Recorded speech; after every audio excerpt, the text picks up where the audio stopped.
밥 뭐 먹을까? 피자 어때? 짜장면? 국밥이나 때리자. 메뉴 선택지에 어김없이 등장하는 한 사람. 이들은 어떤 음식이든 국밥에 비벼대며 가성비와 든든함을 논하는 국밥충이다. 사실 따지고 보면 그들의 논리가 전혀 틀린 것도 아니다. 든든하지, 따뜻하지, 거기다 탄단지까지 완벽하다. 그래서 문득 궁금해진다. 우린 왜 이렇게 국밥에 진심인 걸까? 옛말에 이런 말이 있다. 좋은 생선이 있으면 중국인은 튀기고 일본인은 회를 뜨지만 한국인은 국물을 낸다. 그만큼 한국인은 예부터 밥과 국에 진심인 민족이다. 밥은 먹었냐? 온갖 안부 인사는 밥으로 통하고 국이 없다 애미야.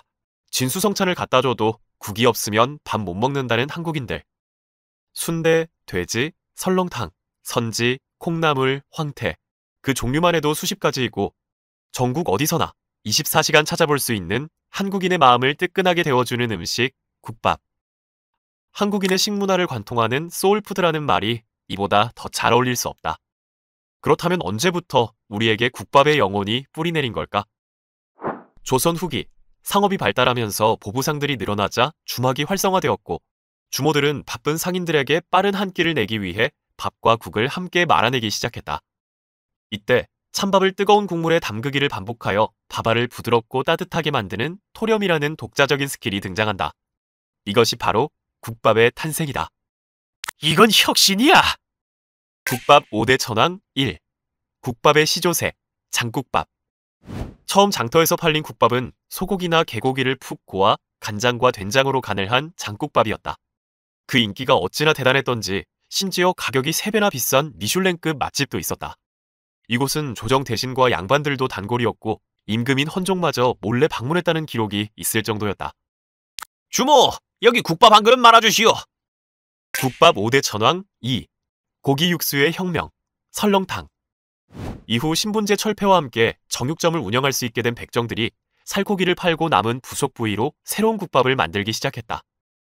이것이 바로 국밥계의 원조 히트작, 현존하는 국밥 중 가장 오래전에 대중화된 뽀얀 국물의 설렁탕이다.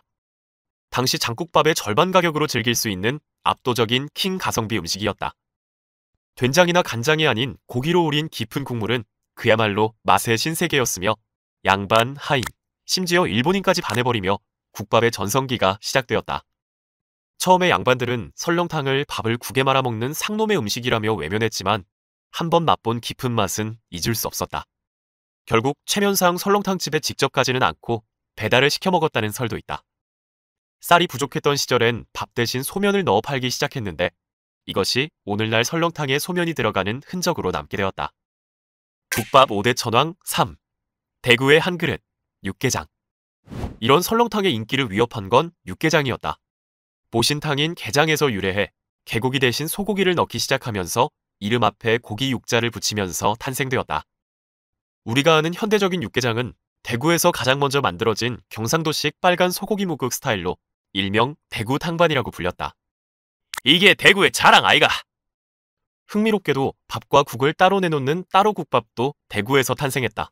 유교적 체면을 중시한 경북 양반들이 밥을 국에 말아먹는 건 상스러운 일이라 여겨 따로 내기 시작한 데서 유래한 메뉴이다. 밥과 국을 따로 내오거라. 경조사 음식으로도 빠지지 않는 육개장은 무의 달달함과 매콤한 맛이 어우러져 한국인에게 가장 친숙한 국밥 형태 중 하나가 되었다.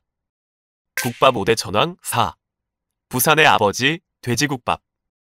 돼지국밥은 한국전쟁 당시 부산 피난민들이 미군 부대에서 나온 돼지뼈와 부속물로 국물을 낸 데서 시작되었다.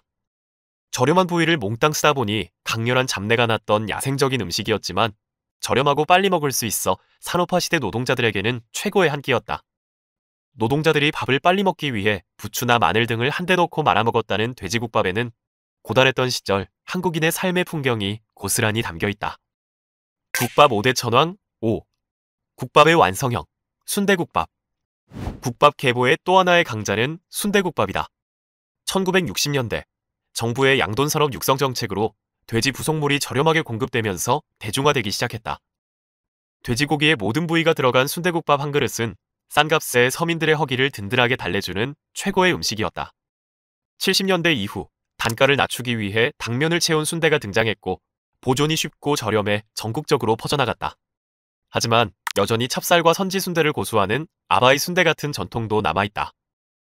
최근 국밥은 이러한 오랜 전통의 소박함을 벗고 현대적 감각으로 재해석되고 있다. 황동 그릇에 담긴 투명한 육수와 감각적인 플레이팅, 조용한 재즈가 흐르는 공간까지. 배민 우아한 형제들은 이러한 흐름을 뉴웨이브 국밥이라 부르며 올해 가장 주목할 만한 외식 트렌드 중 하나로 꼽았다. 주막에서 보부상들의 허기를 달래줬던 장터국밥에서 이젠 미쉐린을 논하는 미식의 중심이 된 국밥. 극과 극의 진화 스펙트럼을 보여주는 국밥은 한국인의 역사 그 자체이자 자부심이다. 국밥 한 그릇이 주는 든든함과 위안은 국밥충이라는 밈을 넘어 앞으로도 한국인의 영원한 소울푸드로 이어질 것이다. 함께 보면 좋을 책. 아는 만큼 맛있는 우리 밥상 탐험기. 한식의 탄생. 이 콘텐츠가 도움이 되었다면 구독과 좋아요를 눌러주세요.